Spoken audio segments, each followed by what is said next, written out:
여러분, 프로축구 클럽이 선수 한 명을 영입하는데 천문학적인 돈을 썼다고 하죠. 근데 그 돈, 과연 정확히 어디로 흘러갈까요? 오늘은 축구 이적 시장의 거대한 돈의 흐름을 아주 그냥 끝까지 속속들이 파헤쳐 보겠습니다. 자, 저와 함께 한번 뛰어들어 보시죠. 1,700억 원. 자, 이 숫자 좀 보세요. 우리나라 손흥민 선수나 진민재 선수 이적만 봐도 이미 수백억 원이 왔다 갔다 하는 세상인데 요즘 유럽의 빅클럽들은 1,000억 원은 그냥 우습게 생각하는 것 같아요. 선수 한 명의 가치가 무려 1,700억 원에 달한다. 이 어마어마한 숫자가 바로 오늘 우리가 파헤쳐볼 이야기의 시작점입니다. 뉴스에는 그냥 딸랑 이 숫자 하나만 나오잖아요. 근데 그 뒤에는 훨씬 더 복잡한 이야기가 숨어 있습니다. 우리는 보통 A 구단이 B 구단한테 이 돈을 계좌이체 한번 딱 쏴주고 끝! 이럴 거라고 생각하죠. 하지만 현실은요, 전혀 다릅니다.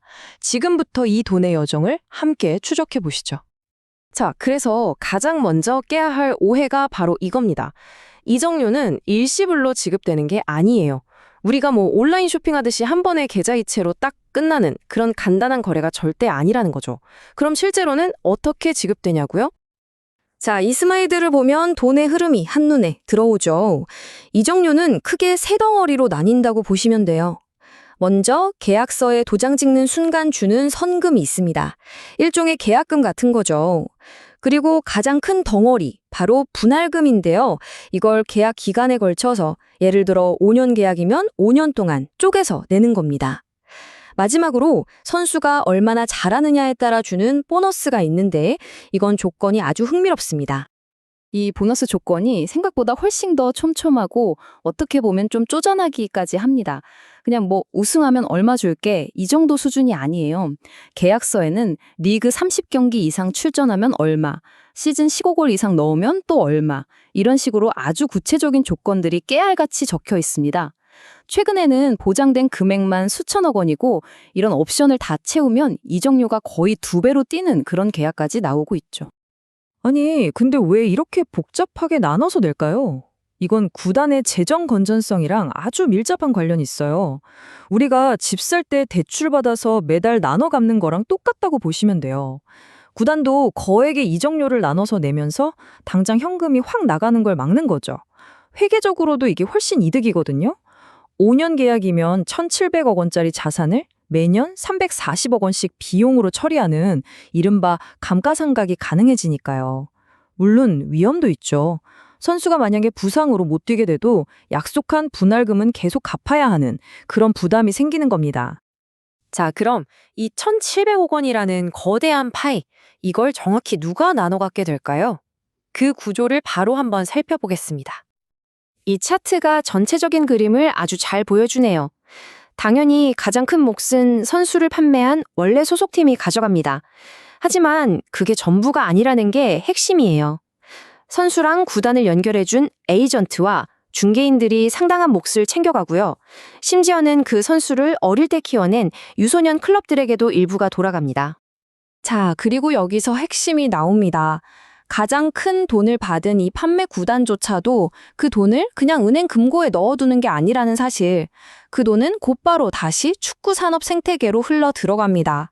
기존 선수들 연봉도 주고 낡은 훈련장을 최신식으로 바꾸고 때로는 예전에 졌던 빚을 갚는 데 쓰이는 거죠. 즉, 하나의 거대한 이적이 구단 운영에 피를 돌게 하는 아주 중요한 자금원이 되는 겁니다. 이제 이적 시장의 무대 뒤에서 움직이는 보이지 않는 손. 바로 에이전트들의 세계로 한번 들어가 보겠습니다. 어쩌면 이분들이 진짜 주인공일지도 몰라요. 우리가 생각하는 에이전트는 그냥 연봉 협상만 하는 사람이잖아요. 그런데 그건 정말 빙산의 일각입니다. 선수의 모든 걸 관리하는 비즈니스 파트너이자 거의 집사나 마찬가지죠. 연봉이랑 보너스 협상은 기본이고요. 초상권을 활용해서 광고 계약을 따내고 심지어 선수가 새로운 도시에 잘 적응할 수 있도록 집을 구해주고 자녀의 학교까지 알아봐주는 일을 다 합니다. 그리고 이 모든 서비스의 대가는 엄청납니다. 에이전트는 선수 계약 금액의 일정 비율을 수수료, 즉 커미션으로 받는데 초대형 이적의 경우에는 에이전트 한 명이 혼자서 수십억에서 많게는 수백억 원을 벌기도 합니다. 이러니까 스타 선수 못지않은 권력을 갖게 되는 거죠. 심지어 이적 한 건에 선수 측 에이전트, 구단 측 에이전트 여러 명이 얽혀 있기도 하고요. 자, 이번에는 이적 시장의 돈 이야기 중에서 조금은 가슴 따뜻해지는 부분을 들여다볼 시간입니다. 한 선수가 슈퍼스타가 되기까지 그를 길러낸 과거의 작은 클럽들은 과연 어떻게 보상을 받을까요? 선수를 키워낸 옛 클럽들을 보상하는 방법은 크게 두 가지가 있습니다. 첫 번째는 계약서에 직접 넣는 세론 조항인데요. 이건 나중에 우리 선수가 더 크게 성공하면 그때 발생하는 이적료의 일부를 우리에게 줘라는 약속이에요. 그리고 두 번째, 이게 정말 중요한데 바로 모든 국제 이적에 자동으로 적용되는 피파의 연대 기여금 제도입니다. 이적료의 5%를 떼서 그 선수가 10대 시절을 보냈던 모든 유소년 클럽에게 자동으로 쫙 나눠주는 아주 의미 있는 규정이죠. 이게 왜 중요할까요? 한번 상상해 보세요. 작은 동네 클럽에 갑자기 수억 원이라는 돈이 뚝 떨어징합니다. 그 돈은 그 구단의 운명을 바꿀 수도 있어요. 낡은 흙바닥 운동장을 새로 잔디로 깔고 아이들을 가르칠 코치님을 더 모셔올 수도 있겠죠. 즉, 저 꼭대기에서 일어난 초대형 이적 한 번이 축구계의 가장 아래, 이 풀뿌리까지 긍정적인 영향을 미치는 겁니다. 물론 과거에는 논란이 아주 많은 방식도 있었습니다. 바로 제3자 소유권, TPO라는 건데요. 투자 펀드 같은 제3자가 선수의 지분을 사들여서 이적할 때마다 수익을 챙기는 구조였어요. 그런데 이게 문제가 뭐겠어요? 선수의 커리어가 축구 논리가 아니라 이 투자자들의 수익률에 따라서 결정되는 문제가 생긴 거죠. 결국 FIFA가 선수를 보호하기 위해서 이 방식을 전면 금지했습니다. 자, 그럼 가장 중요한 질문이 남았습니다. 이 모든 돈의 흐름 속에서 선수 본인은 도대체 어떤 보상을 받을까요? 많은 분들이 오해하시는데 이적료 1,700억 원은 선수 통장으로 들어가는 돈이 절대 네버 아닙니다. 선수는 이적료와는 원정이 별개로 새로운 클럽과 맺는 개인 계약을 통해 막대한 돈을 법니다. 이 슬라이드에 나온 것처럼 계약서에 사인하는 순간 받는 계약금만으로도 수십억 원에 달할 수 있고요. 여기에 기본 연봉, 경기 성과에 따른 각종 보너스, 그리고 특정 기간 팀에 머물면 받는 로열티 보너스까지 더해지는 거죠. 슈퍼스타들의 계약서는 때로는 우리의 상상을 초월합니다. 단순히 돈만 많이 받는 게 아니에요. 집이랑 운전기사는 기본이고요. 가족들을 위한 비행기 티켓, 심지어는 일주일에 이틀은 파티를 허용해달라거나 반대로 부상을 걱정해서 우주여행은 금지한다는 이런 황당한 조항이 실제로 계약서에 들어가기도 합니다.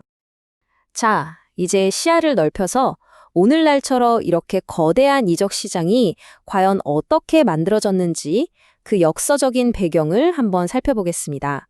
모든 것의 시작점에는 단 하나의 법정 판결이 있었습니다. 바로 1995년의 보스만 판결입니다. 이 판결의 핵심은 아주 간단해요. 계약이 끝난 선수는 자유다. 이거였습니다. 이전까지는 계약이 끝나도 원래 소속팀의 허락 없이는 이적이 어려웠거든요. 그런데 이 판결 이후로 선수들은 이적료 한 푼 없이 자유롭게 팀을 옮길 수 있는 권리를 얻게 된 겁니다. 이 판결의 나비 효과는 정말 어마어마했습니다. 구단들은 이제 수천억 원짜리 선수를 공짜로 잃을 위험에 처하게 된 거죠. 그래서 계약 만료 1년 전에는 어떻게든 재계약을 하던가 아니면 다른 팀에 팔아서 이적료라도 챙겨야만 했습니다. 그 결과 시장 전체의 돈이 훨씬 더 많이 돌게 되었고 선수들의 몸값과 연봉은 기하급수적으로 치솟기 시작한 겁니다. 정리해보면 1,700억 원짜리 이적은 단순히 선수 한 명이 팀을 옮기는 사건이 아닙니다. 파는 구단과 사는 구단, 에이전트, 선수의 옛 유소년팀, 심지어 세무당국까지 수많은 이해관계자가 얽힌 거대한 프로젝트인 셈이죠. 이 인용문처럼 축구는 단순한 스포츠를 넘어서 현대 자본주의의 역동성을 가장 적나라하게 보여주는 하나의 거대한 무대인 겁니다. 우리가 보는 화려한 골 장면 뒤에는 언제나 이런 엄청난 숫자와 복잡한 계약서가 존재합니다. 이제 여러분이 다음 이적 소식을 접할 때 단순히 와, 비싸게 샀네가 아니라 그 돈이 어떻게 나뉘고 누가 어떤 이익과 위험을 감수하는지 그 뒷이야기를 함께 떠올려 보게 되지 않을까요?